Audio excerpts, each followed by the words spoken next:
Hello everyone, time for a part 3 of my blacksmithing series. It's too cold outside to do anything else, so this will keep me nice and warm. I'm going to do a basic, simple project today to demonstrate some of the simple concepts of blacksmithing, some basic skills that you should teach yourself if you're going to get into this. What I'm going to make is just a nail-in hand-forged wall hook. There's just going to be a spike to drive into the wall, and a shank and a hook. And some of the things we'll have to do, we'll have to draw out a taper. Drawing out is making thick stock thinner in a taper. And then I'm going to have to square off the stock because the only stuff I had lying around was round stock, so I'm going to have to make it square real quick. Just pound it into a square. And I'm going to twist it, put a decorative twist in it, and put a curve on it. Pretty basic. I'll use the face of the anvil for drawing out. I'm going to use my vise for the twist, and I'm going to use the horn of the anvil for the curve. So let's get started.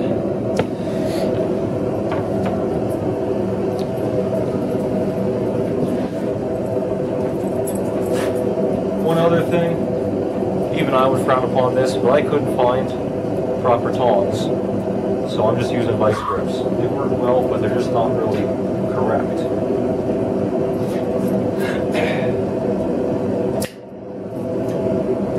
So here's round stock, and I'm going to just make this square.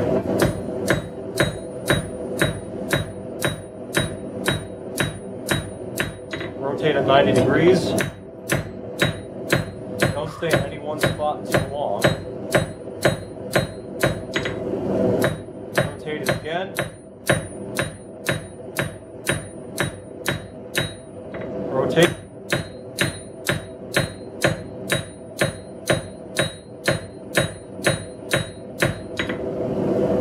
And with every hit,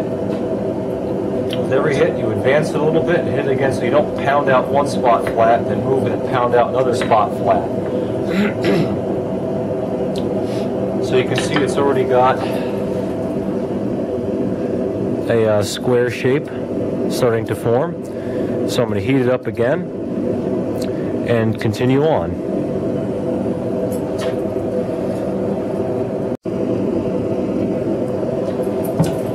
Alright, we're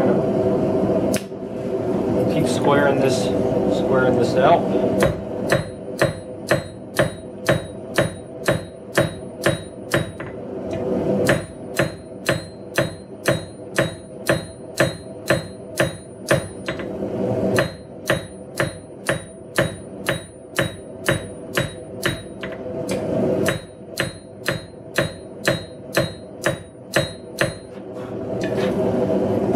You can straighten it out.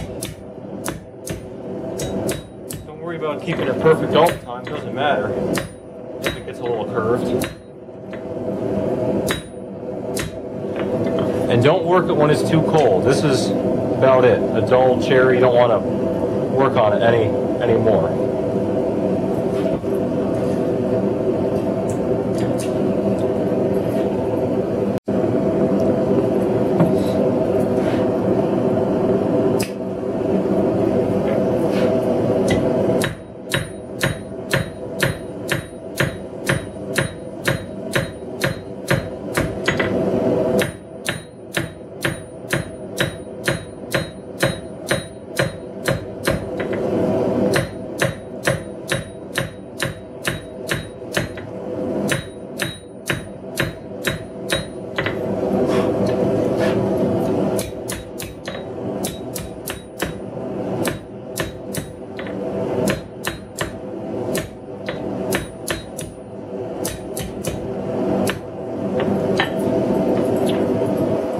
Okay, that's done.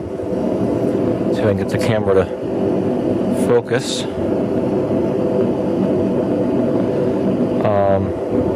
It's all squared out.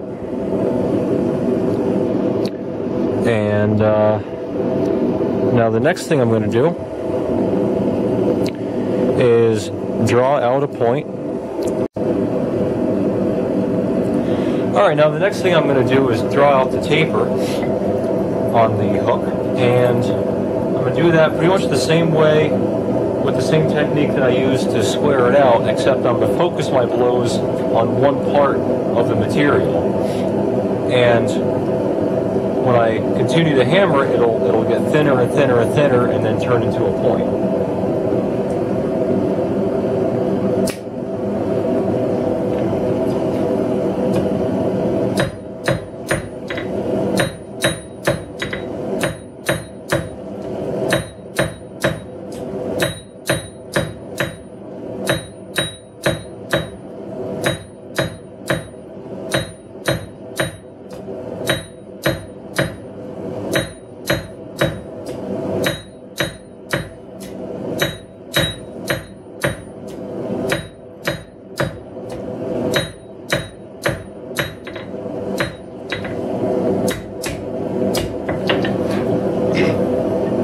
You can see it's starting to form, starting to taper down. And you see I'm just hammering over here. I'm not hammering the whole length, so that all that hammering forces the metal out into a point. Another thing I could do is use the cross peen on my hammer like that, and that'll force the material out even more.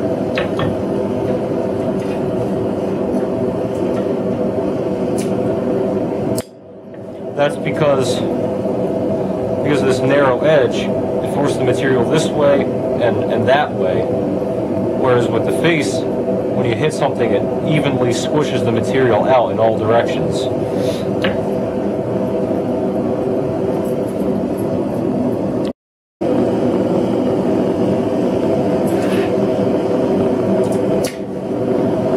I'll try it with the cross peen.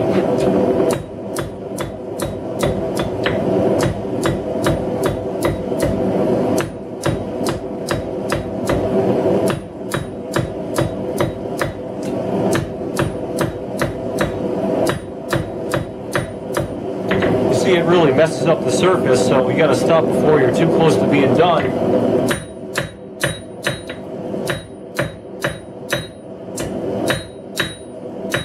And smooth it out with the flat face of your hammer.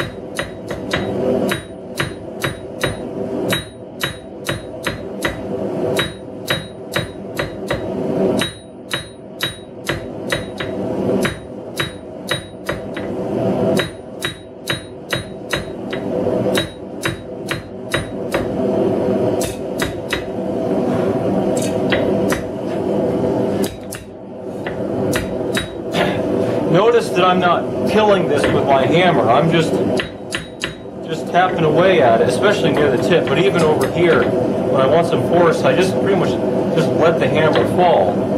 If you find you're beating this with the hammer with all the weight and force of your muscles and your arm and the weight of the hammer, you're using too small of a hammer. This is just the right size for me. I don't know what it is, maybe 2 pounds or something, I don't know. Depending on your strength and everything and the size of the material you're using, you want to use a different size hammer. But you don't want to hit it too hard. You also want it light enough so you don't tire yourself out.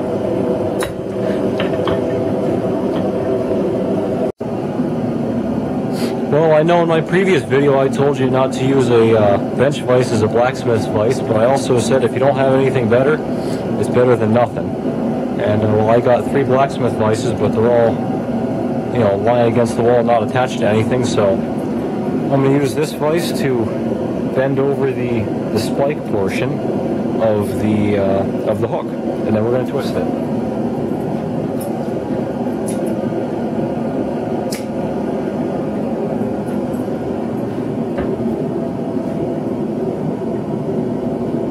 I'm going to clamp it gently so the serrated jaws don't damage anything.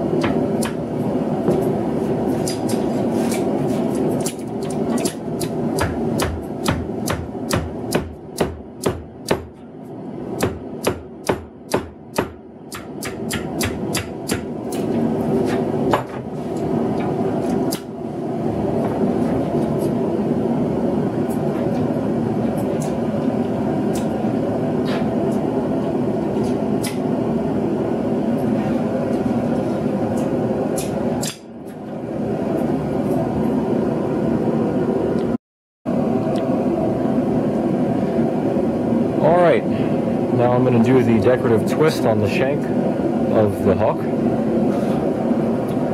I've taken care to straighten out the piece before twisting it, because if you twist it with a little bent, it's going to be hard to straighten it out with a hammer, because you're going to dent the corners of the square stock.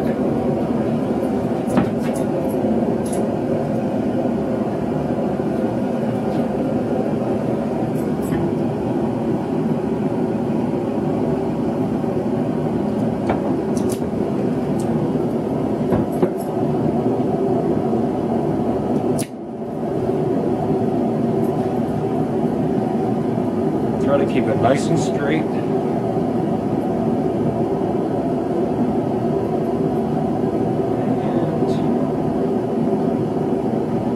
right like that.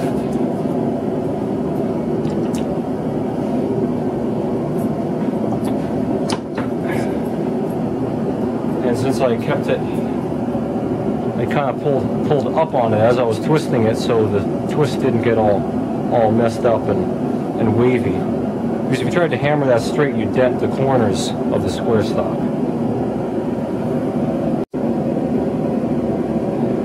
I'm also going to use this opportunity to show you a cutoff tool that would normally go in the hardy hole of the anvil, which is the square hole right there. But this particular hardy doesn't fit in the hardy hole of this particular anvil, so I just have a clamping device, and I'll just show you how it's supposed to be used. It's a relatively sharp edge, and I'm gonna put the stock on here and hit it with this bronze hammer or brass or whatever it is. It's soft, so the hammer gets nicked, but the edge does not get damaged.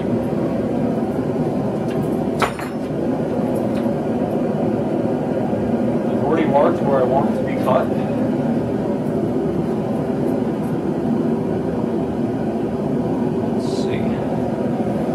Camera's kind of in my way.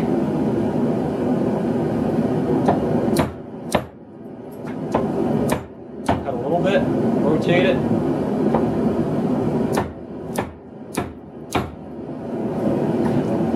Rotate it again.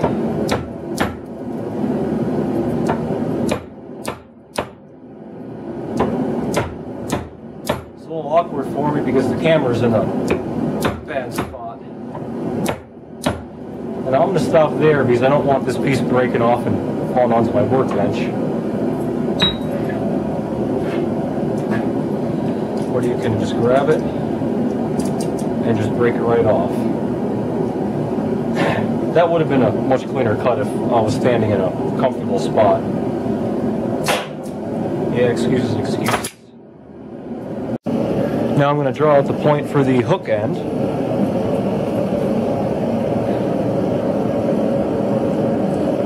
Using some nice flat tongs this time,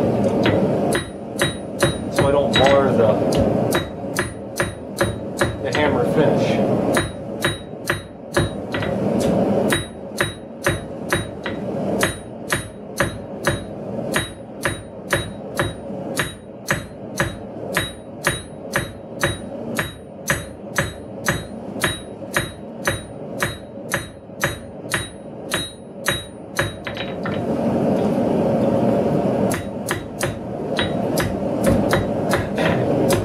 Getting the rhythm of it.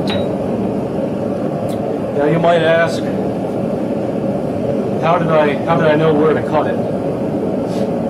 Well, that's pretty much just experience and a little bit of guessing. But you have to figure X amount for the loop, and then you have to figure that the material is going to lengthen a fair amount when you draw it out. Because it's going to get thinner, so it's going to get longer.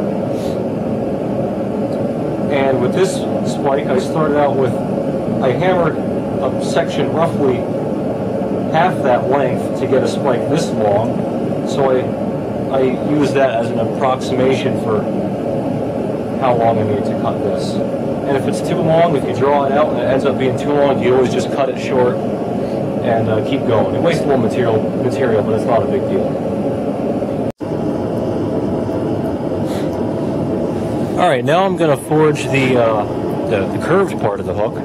And if you notice, in the little drawing I made, I drew a reverse curve, a little scroll on the very tip, so the very tip of the hook doesn't catch on anything.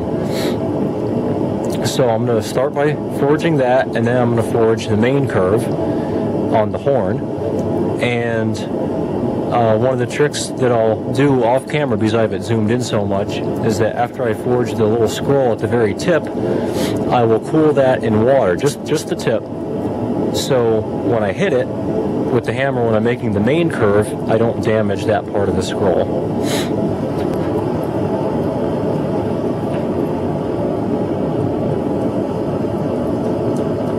So I'll almost just like push the tip down with my hammer.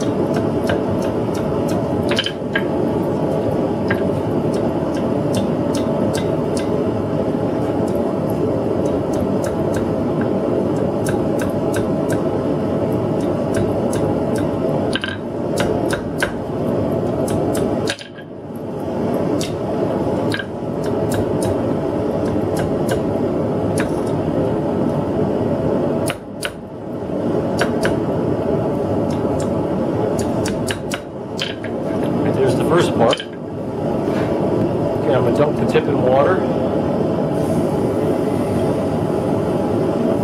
So just the tip is cold.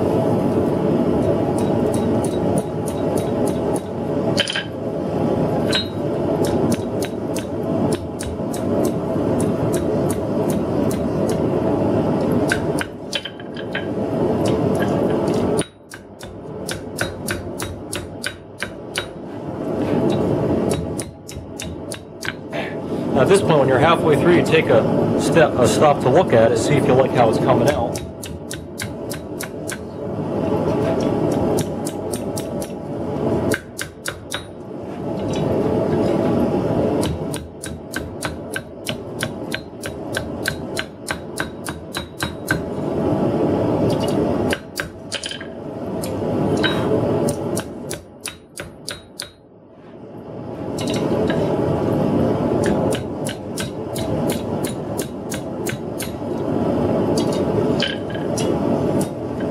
That's about it.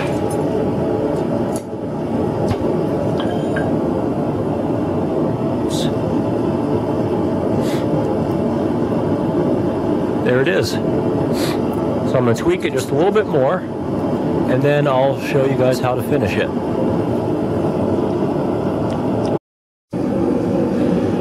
Alright, the two simple tools for cleaning up this hook and putting a nice finish on it is a wire brush and a piece of beeswax. I'm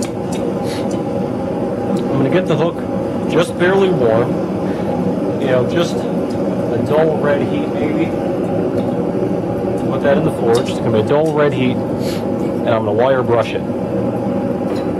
And if it's any hotter, for some reason all the scale on the metal just doesn't come off. But at a dull red heat, the wire brush does a good job of taking it off.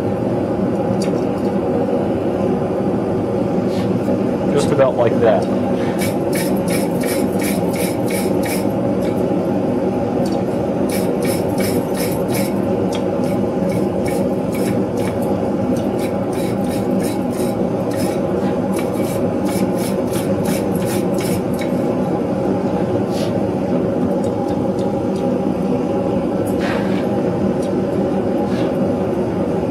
I'm going to do the other side. And after I finish wire brushing the other side, I'm going to let it cool down a little bit. Actually a fair amount, down to maybe I don't know, this is a wild guess, maybe 200 degrees or so, maybe 300. And then I'll melt the beeswax onto it. You don't want it too hot with the beeswax because the beeswax will burn, and you'll know it if you put it on and start smoking and sizzling. It's too hot, let it cool down. But if it just melts on and flows in nicely, it's just right. Let it sit on the surface for a little bit, and then wipe off the excess. Now I'm going to do one more trick right now. I just thought of it. Didn't even plan it. This is a brass brush. If you brush your piece while it's still warm, I'm going to let this warm up just a little bit. If you brush it lightly while it's still warm, the brass from the brush will actually melt and cause a golden finish.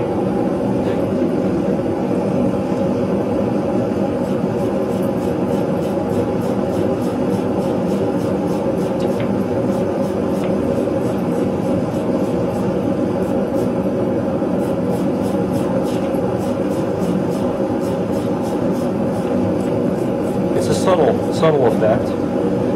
It's probably not, I can hardly see it. It's not shown up on the camera, I don't think. I'll see if I can get a better shot of it later.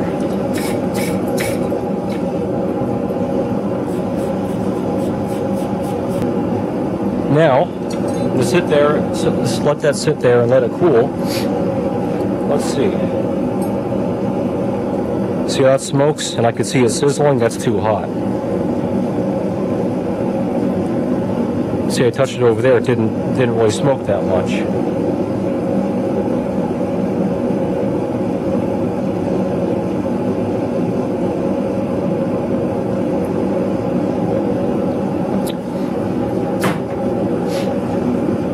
That's still a little hot. You can see the smoke wafting up.